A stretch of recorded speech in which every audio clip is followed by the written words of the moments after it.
the pros and cons of long-term rentals versus short-term rentals?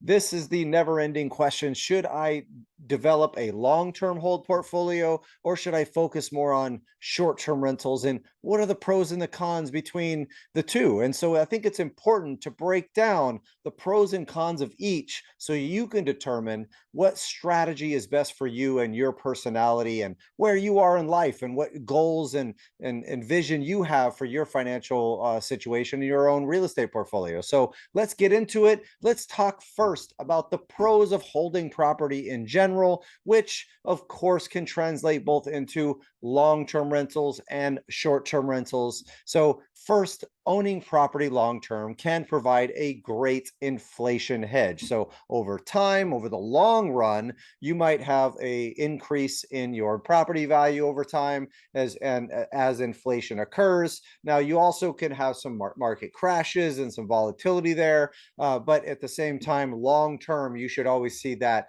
increase in inflation, depending on increase in value due to inflation, depending on when you buy that asset. Of course, I think that's important to understand, but that long term really builds a lot of wealth, especially if you have debt on that property. So if you're holding debt long term, you're able to not only take advantage of the leverage and the interest and principal pay down on cheap debt, but the inflation will destroy that debt. If you're at a 5% interest rate, for example, on your debt, but inflation is 8, you are destroying that debt at an average of an 8% pace. And so the actual what that purchases for you in the future on that debt is much less. Now, of course, due to that inflation effect, you also can get an increase in rental income. And over time, your cash flow spread increases as your rents rise. Now, again, your rents can drop too. So you want to be careful and be conservative on your rents and not go swing for the fences at the highest rent comp that you can find when you're renting these out. You want to have stability. You want to make sure that if the rents do decline, that your tenant isn't going to move out and cost you money, of course. So now, we talked about of course, inflation effects. Now, some of the benefits specifically with regard to holding property long term, you don't have to deal with the sales headache, right? You're not having to go through and sell this property and deal with that entire process on the sales side on the back end. You could hand it off to property management and have them handle it from there and deal with the marketing and all that kind of stuff on their side. And you also get the tax benefits and front loading tax benefits into year one via cost segregation studies. I use this as a strategy consistently where I'm front loading the tax benefits every year, buying new properties to front load those tax benefits and get additional deductions for myself against my other income. And of course, one of the key benefits is the fact that you don't have to worry so much about the overall market. If you purchase right and you have enough cash flow built in, then you're able to withstand any volatility with regard to rents, and you don't really care, does the value go up and down in the short run? You're worried about that long run, especially if your goal is to hold this type of property and never sell it to get the maximum wealth you can possibly get. And I can tell you one of the biggest mistakes I've ever made is selling over 1,000 houses ourselves, and I would my worth would be 10x what it is today if I hadn't sold houses. So of course there's massive amounts of benefits, but there are some cons associated with holding properties long term that you should know about, of course. So when you're dealing with long-term rentals in a long-term rental hold, not a short-term rental, of course the cash flow can't be is not anything spectacular that you can jump out of bed over until you get to scale, right? So you might have a property that makes you $200-300 a month in cash flow, and then you get to go pay your utility bill, your cell phone bill with that. But it's a matter of buying more and more and more of those. So it takes a little bit of time to get to financial freedom, buying individual single family homes that cash flow and holding those long term and consistently. And you want to scale that up, okay, to get to that cash flow goal. So it may take some time there. They can be management intensive. So you have some management of the management that you have to do. So you have to manage the property managers. So there's no such thing as 100% passive real estate unless you are able to bring someone else in to manage the active part of the portfolio for you. So you actually need to manage the managers. Are they being efficient on their repairs? Are they being good communicators with you and the tenant? Are they good at leasing? Are they helping you when you have tenant turnover or collection issues? What is their processes and procedures? And making sure they're doing a good job for you and are acting efficiently is absolutely key. On top of managing the managers, you want to have your asset management hat on. When does the lease need to be renewed, and what are the new rents at time of renewal that you can bump rents to, or not if there is no change in rents? What about property taxes and insurance and things like that? Are there preventative maintenance items that you've been putting aside money for that you want to get taken care of? Those are the things from an asset management standpoint to be paying attention to. What is your collections? What's your vacancy rates? How do you become more efficient as part of the portfolio as a whole? So you should be doing that consistently as well. So managing that preventative maintenance. Now, that's one of the negatives, right? You might have some preventative maintenance that you need to be putting aside money for, that water heater when it goes out, that roof when it goes out, or the appliances when they go out, or the plumbing and electrical and things like that as they age, so that way you can have an even cash flow stream consistently. So important to be able to manage that preventative maintenance. And shockingly, most of the repairs happen right when the tenant moves out, and you find out about the preventative maintenance items that you didn't see while they were living there. You usually want to do an annual inspection or something like that to do a walkthrough to see how good or bad your unit is being kept. But at the same time, or have the management company do that. But at the same time, being able to deal with the turnover, of course, that can be costly and can cause some volatility to your cash flow at the end of the day. So there might be a volatility issue with holding properties long term.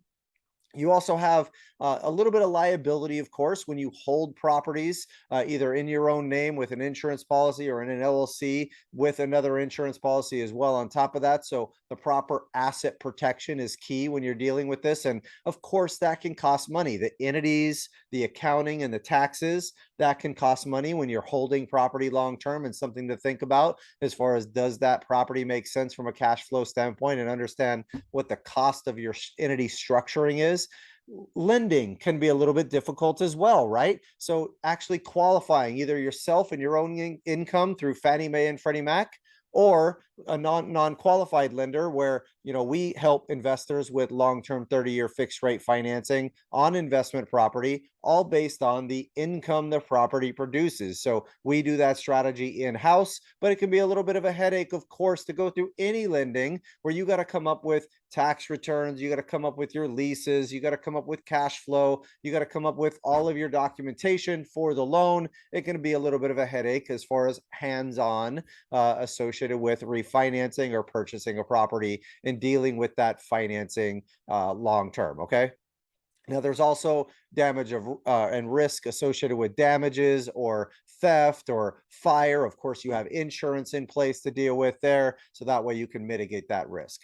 Okay, now let's get into the exciting part, which is the pros and cons associated with short-term rentals. And of course, a lot of the same benefits apply to long-term rentals as they do short-term rentals, with regard to the inflation hedges, the debt decimation, and things like that, except they typically cash flow a hell of a lot better if you're buying right, if you're managing right, if you have the right marketing strategy, and you're buying in the right area. Sometimes you don't make as much money if you're buying in the wrong area that is not of interest to someone that's going to stay at a short-term rental on one of the platforms or through your own marketing. So of course, the cash flow can be better, but is it after all your expenses and after your vacancy rates and things like that? As in my experience, based on the cash flow, as long as you're not buying too rural or too much of an area that just is not appealing to short-term rental clients, then I find that they cash flow significantly better than long-term rentals for the specific types of property that we're targeting. Okay, so now there's less turnover costs and turnover repairs expense when a tenant moves out, because you're actually going through this property every single time a tenant moves out. You have someone that does that for you and does an inspection and a walkthrough, looking for damage, cleaning the property, and doing that workload associated with that short-term rental. So you're checking out the property and billing it to that person that stayed there consistently. So you have a lot less repairs and problems like that that are going unknown versus a long-term tenant that may not tell you about the mold issue or how cold a room is in the house or something like that that needs to be fixed. So versus a short-term rental, you're going to hear about it right away, of course, in a short-term rental type situation. And then of course you have less collection issues too when you're dealing with short-term rentals versus long-term rentals, because all the payments are typically coming through the platforms. Now, you can have platform issues and things like Airbnb went through and paid back all of the actual borrowers or all the people that are staying at the property first during the whole COVID thing versus remitting any money at all to the actual owners. So I think it's important to mitigate risk and have your own platform as well and your own way to reach out to clients. They can book directly with you and market your own websites even outside of the platforms. Also important to diversify your platforms to mitigate some of that risk. At the same time, in comparison to a long-term rental, we found the collections are much easier because it's all done right through the platform. You usually reconciled in a week or two each time with any collection issues that occurs. So great strategy from a pros perspective with regard to higher cash flow, lower turnover costs, and less collection issues versus a long-term rental. Now, some of the cons, of course, you need capital to put up for the furniture, and it's a little bit difficult to finance unless you have a furniture finance company or something like that that'll finance it for you, or something along those lines, maybe for a portion of the costs involved. But having to put up that extra money on top of your down payment in a property can be key. Now, you could do a rental arbitrage situation where you rent a property and then sublease it via short-term rentals with the landlord's approval to reduce some of your costs. Still got the furniture costs to go put up though as well, and you have a little bit of risk of the owner raising rents over a period of time and you not having full control over that building versus direct ownership. Okay. So it's a little bit more workload in a short-term rental. Of course, more accounting, there's higher management fees because it's more work. You're talking about basically running a hotel where you're cleaning it every time, making sure they have all the right amenities there, making sure you do problem resolution and stuff like that. And you're being very attentive to their needs because their reviews really do matter. We had someone give us a 3-star review one time because the trash cans at the street were full. So, sometimes people take it to a whole nother level about what a review means and what it does for somebody for a minor item like that on trash day, for of all things. So you learn some, important items there. They have a little bit more control over you over on some of those reviews that really matter from a short-term rental perspective. Okay. So some of the lenders also don't like short-term rentals unless they are rented. They're becoming more friendly to them now, but a lot of times they don't like the short-term rental piece of it, and especially if it's not rented for 12 months. They're trying to use market rents instead of the rents associated with the short-term rental, because you have to have proof of income coming in for a 12-month period to be able to use that for your debt service coverage ratio versus a normal rental comp on the market for a long-term rental that typically the lenders will use. So a little bit more difficult to finance. There's some additional expenses, right? Utilities, furniture replacement costs, alarms, cable, pest control, occupancy taxes, platform fees. All this should be put into your budget so you know what profitability really is with regard to your property. There's more tracking also with regard to your occupancy statistics and your profit statistics and the performance of the unit in itself, because there's little tweaking things you can do to the property to tweak them and be able to make them more profitable, or add marketing channels and strategically get out there more to get it more occupied. Okay. So sometimes there are emergency repairs that are really big emergencies where you need to get out there immediately or next day to solve a problem. Maybe it's too cold or there's a plumbing leak or anything that occurs. It becomes very, very urgent to get that done so that you have a positive review on that property as well. And then sometimes, of course, there's some issues with the platforms, like I mentioned earlier. So understanding some of these pros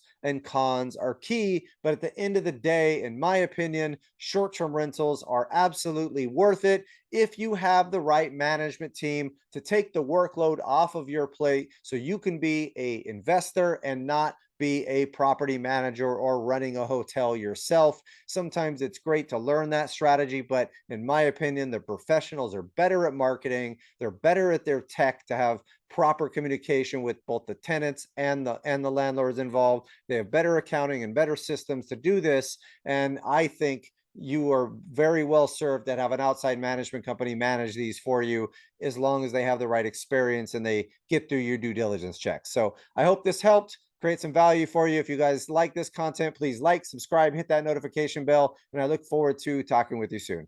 Thanks a lot. Do you want to learn how to create financial freedom in your life through real estate and take your investing business to the next level? If so, you can follow us in one of the following ways. First, you can take one of our free webinars on how to analyze property, how to raise capital for real estate, and how to market and find deals. Three of the key pillars to becoming a successful real estate investor. Number two, you can join us on our mailing list where you'll get tips and tricks on real estate investing directly to your inbox. And number three, you can take our 6-month real estate course that teaches you every aspect of real estate investing you can think of, and more importantly, create financial freedom in your life through real estate investing strategies that I teach. If you want a master's in real estate in 6 months, this course is for you. We're going to go over how to raise money, promissory notes, syndications, fixing and flipping, buy and hold investing, tax and legal structures, self-directed retirement accounts, financial education, how to run a business, how to market and find your deals, and most importantly, how to create that financial freedom in your life so that you can stop trading your time for money and create passive real estate cash flow that you can live off of. If you're interested, go ahead and click on one of the links below, and I look forward to seeing you guys on the other side.